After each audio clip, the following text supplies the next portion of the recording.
Your next hour's booked because The View is live.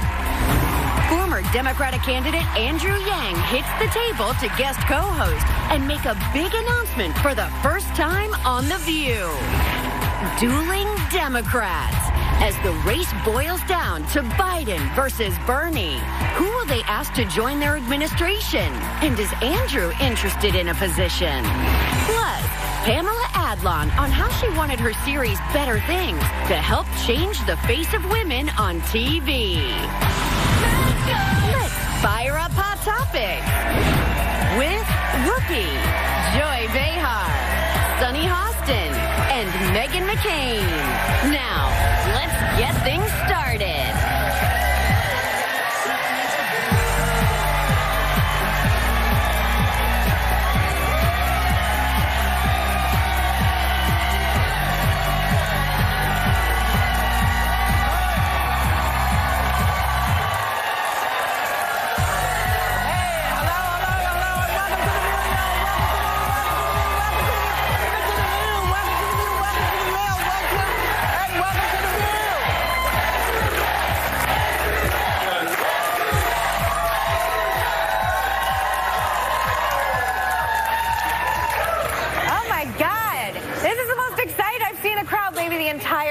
Look at all the Andrew Yang people. Look at your co-following. Look at these people. Yes.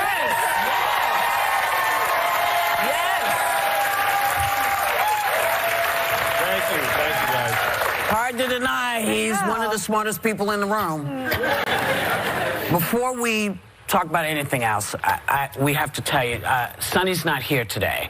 Her maternal grandma passed this morning, so she's off to be with her family, and with all thinking of you and sending you love. Hang in there, Sunny. On a much, much brighter note, much, much brighter, please welcome our guest co-host, former Democratic presidential candidate, who?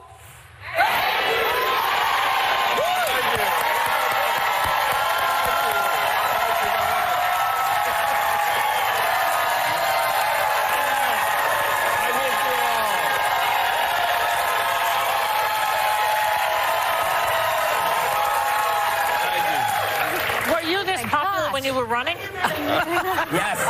Yeah. I don't know how you're not president. I mean, this entire room, no other candidate had this. Yeah. Just saying. It's just Iowa. It's just Iowa.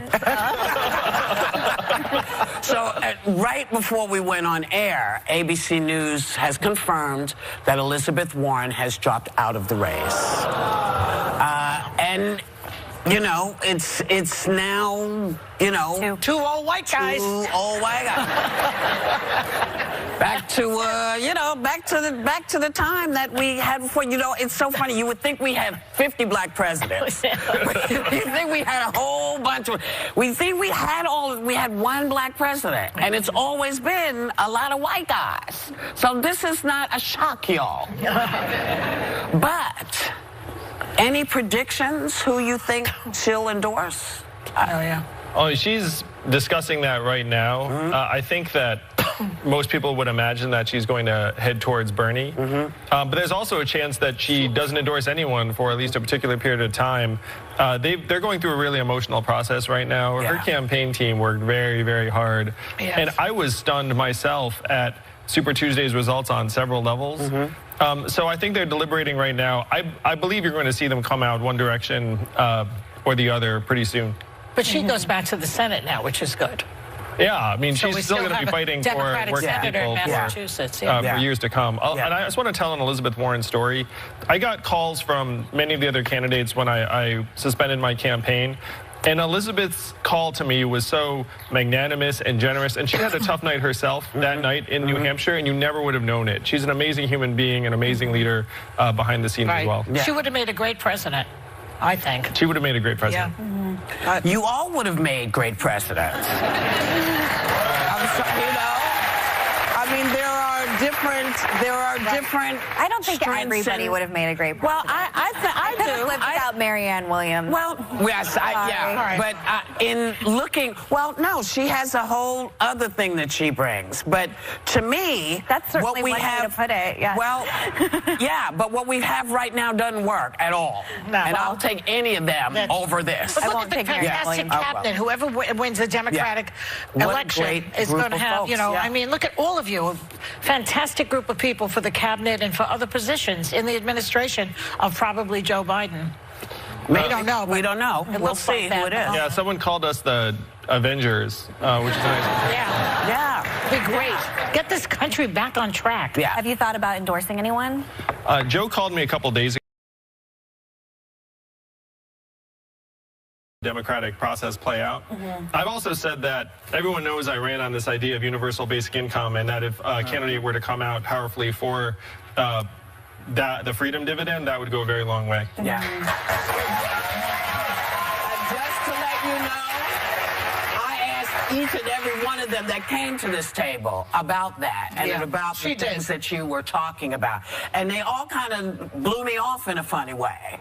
Because I think it's scary to them, because it means having to go outside of the norm. And I think that's one of the things that I think got me excited about you, was that, oh, okay, I hadn't thought about this before. When you said, listen, we need to be telling these people they got to pay their taxes, like, hey, that's right. How come nobody's talking about that? Amazon's paying. Well, you also wanted to give money out, too. There was Yes, but that's not the thing that got me. Oh. The thing that got me was finally somebody said, you do know that Amazon and these other groups are not paying any taxes. And they should be. And we should be getting some money here. Yeah. That was like, oh, snap. Okay. And it was a fresh idea that seemed to be for the people. And I like that. Anything that suggests something great for the people, I'm all in. Well, I assume that you will have a platform at the convention to give a speech. I'm just making that assumption you are a major presidential candidate, and maybe you can use that opportunity to implore the rest of the party, if it's that important to you, to do the freedom dividend and the taxing on Besides yourself, who do you think would be a great VP? Well, like you said, I mean, there are a lot of great choices. I do think that if Joe's the front runner, which you'd have to say he is right now, that he needs to shore up his support among young people in particular, and I think that his running mate might be an opportunity to do that. And Latinos, too? And Latinos. Yeah. And we kind of know, for better or for worse, Joe's support and Bernie's support are almost like mirror images of each other. So you need someone who can attract many of the same Latino voters and young people that Bernie's attracting. So AOC would be actually a good choice, except that she's a Bernie person. She's also not old enough. Well, she's not as a VP? Nope. Yeah, well, the Yeah, Constitution has a 34? minimum age Oh, I for see. president, and it's conceivable that the vice president is going to be president. And what's this? I heard you wanted to run for mayor of New York. I love this idea.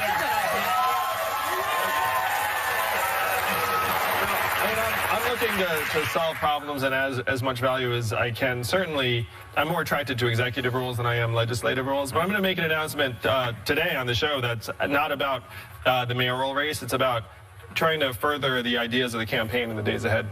You want to do that now? Yeah, sure, I can do that right now.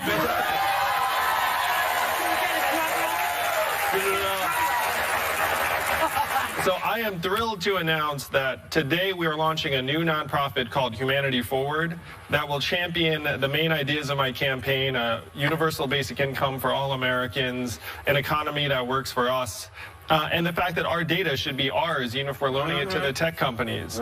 So we already have pledges of $3 million that we're going to give away to everyday Americans around the country in the days ahead. But the...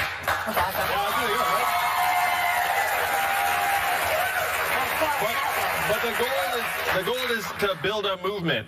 And so this is going to be a grassroots campaign or organization in the months ahead. And one person who supports Humanity Forward in the month of March will get $1,000 a month for a full year, just to show that we can make this economy work for us, the people of this country. So if you want to find out more, you can go to the Views website and find out more. Oh.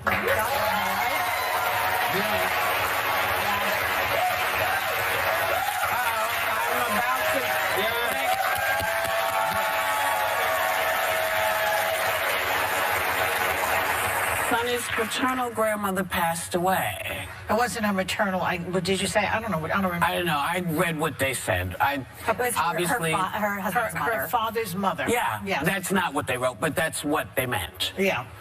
We'll be right back. Okay. Welcome back. Right now, the Supreme Court is hearing arguments on a major case about abortion rights, and Senator Chuck Schumer is under fire for comments he made at a rally yesterday. Watch. Republican legislatures are waging a war on women, all women, and they're taking away fundamental rights. I want to tell you, Gorsuch, I want to tell you, Kavanaugh, you have released the whirlwind, and you will pay the price. You won't know what hit you if you go forward with these awful decisions. So Justice Roberts made a rare public rebuke, calling Schumer's comments dangerous and inappropriate. And here's what the senator said just this morning. Of course I didn't intend to suggest anything other than political and public opinion consequences for the Supreme Court. And it is a gross distortion to imply otherwise. I'm from Brooklyn. We speak in strong language. I shouldn't have used the words I did, but in no way was I making a threat. So, is this all a distraction from the fact that a major abortion rights case is being heard right now?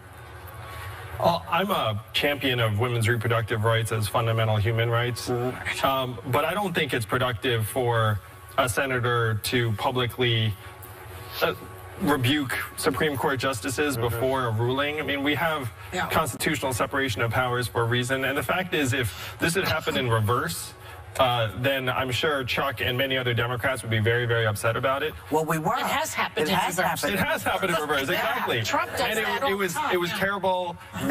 Then it's not great if Democrats do it either. Yeah, you know, and Gorsuch, you know, listen, the law is the law, and we'll fight when we know what the outcome is. We don't know what the outcome is. I don't exactly understand why he was saying Gorsuch and Kavanaugh would suffer. It's the Republican people who are running for Congress, Republican Party people running for Congress that might suffer, because the people will not like the idea that our rights are being taken away. But how does Gorsuch and Kavanaugh suffer? What did he mean by that? Because they're the newest. Voting for the bill. Yeah, but how will they suffer? They're on the Supreme Court for life. That's why it seems so inappropriate, honestly. It doesn't make sense. It doesn't make sense that you face political consequences if you have a lifetime appointment. But he did make He did make the point, though, and everybody should know, that if abortion rights are repealed, a lot of people will lose their seat, and he was warning them about that. Right, but he, as he said, his verbiage was not the best. Okay. Well, I always thought of Chuck Schumer as like very even-keeled in his commentary and speeches. Like, I never think of him as a flamethrower. Yeah, so this actually really surprised me. Just even the yelling, the way he's speaking, and him saying, you won't know what hit you. Look, when you have people like Steve Scalise that have like literally been shot over politics, you got to be careful with the way you talk. We're living in dangerous times. We talked about how yesterday how I think all presidential candidates of a certain level should have Secret Service, and I think that level is being on the debate stage. Like, I think we're just living in really dangerous, politically polarizing times. So I think if you're Chuck Schumer and you're a lion in the Senate, you have to be more careful, regardless of how you feel about abortion and abortion rights. And I think there's a way, I think even for me, being pro-life, it makes me zone out when I hear rhetoric like that. Like, we can have a responsible conversation, but when you're screaming and talking about you're not going to know what hit you if you disagree, I think people tune out. The good thing about this whole conversation is that it's reminding people, voters, that you're not just voting for a president. You're voting for a Supreme Court. You're voting for certain rights being taken away from you. You know, so you have to keep that in mind. So in a way, it reminds people of that. The Republicans have been much more effective at focusing on judiciary appointments than the Democrats. That's true. Oh, yeah. Well, Obama was blocked during all that time when he tried to do it. But in terms of galvanizing voter energy and enthusiasm, it's true. But now the pendulum's swinging the other way, where I think people are waking up to the fact that these appointments will have very, very real consequences for years and years to come. And, you know, but the thing that I've always been knocked out about when it comes to the Supreme Court is you just never know with them. You know, everybody said, you know, Justice Roberts he's just always going to vote that way. And we have to do away with lifetime appointments for a Supreme Court justice. Yes. Yeah, I agree. Like, it doesn't make sense where you're appointing someone. You're literally like, ooh, he's young and healthy. He's going to be here for like 30 years. I mean, like, who's trying to set rules for 30 years in advance? And the federal judges, too. Don't they have lifetime appointments? Some of them at very, very senior levels. But we created lifetime appointments in the Constitution when people did not live as long. And people used to step down for any of a variety of reasons. Yes. They didn't just wait until they're at death's door. They used to, like, retire. But right now, it's entirely rational for us to follow Ruth Bader Ginsburg around, scrubbing any doorknob she touches. That's right. But you got to do that for everybody. Because, you know, stuff that comes to kill you doesn't care how old you are. But when you're 89 and you've suffered from, I think, the health issue she has, that's a concern. And we all, you know, respect and wish I mean, her I'm not religious, but I'm praying for Ruth Bader Ginsburg. Now, if you had 18-year term limits, it would affect both parties. You ought to be able to get it through both parties because it's not one side or the other. It's just a better process. One would think. One would think. One would think. But you know how stuff goes. Like us, we're going right now. We'll be right back.